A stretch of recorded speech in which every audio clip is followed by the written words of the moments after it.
stand on a corner in your city and close your eyes. Listen.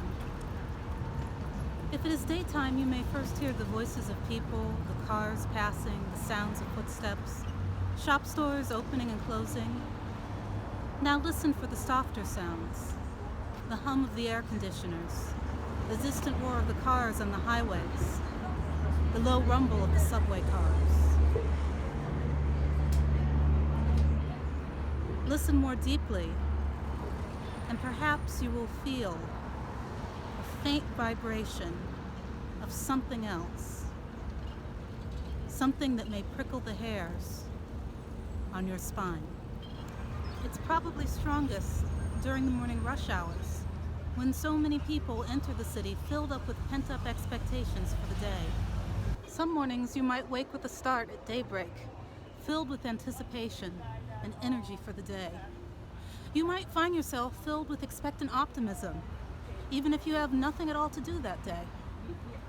Cities are collaborative projects, manifestations of what's possible when people work together. And yet, it's in the city that we are confronted by strangers, and where we have the opportunity to become a stranger. Some call this alienation. But as a stranger, we are more free to learn from others and to grow. So the city presents us with a perfect opportunity to learn. Some of this learning is formal, classrooms, teachers, schools. But most of the learning that occurs is almost accidental. It comes from observation. In these encounters with strangers, we observe the way that people dress, the way that they celebrate, the way that they mourn. We hear political, creative, and religious ideas.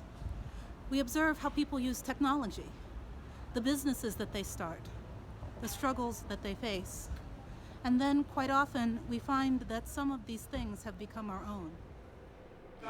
Because so much space in the city is shared, and a substantial portion fully public, the majority of our time can be spent learning and observing the way we might choose to live. Not only does the city give us the opportunity to learn from more people, but because we are all strangers in the city, we can act in more bold and inventive ways. This further magnifies the diversity. Old ideas are recombined and reinvented. New ideas have the chance to spread like wildfire. No wonder the Mavians of media, art, and culture, academics, politicians, and fashion choose the city as their base of operations. No wonder some people will always see cities as dangerous. Some of this would seem to be stating the obvious, but it was not long ago that some planning theorists declared that the city should be obsolete. In fact, they've done it a few times. Do we really need cities? That most of these voices are conservative is not a coincidence. And it's not a coincidence that the political power of urban residents in the US is muted by institutions like the Electoral College. But some new technology or idea was always on the verge of making the city obsolete. First, it was the telegraph, then later, the phone, and finally, the internet. All touted as the solution to the problem of cities. Ironically, each of these technologies has only seemed to intensify the density of cities. Only the car has ever seriously threatened the existence of an American city by draining urban centers and inducing mass low-grade sprawl.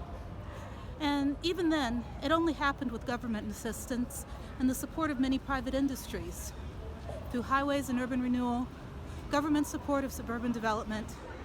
Though the tide among planning theorists has shifted, it seems necessary to restate why cities work.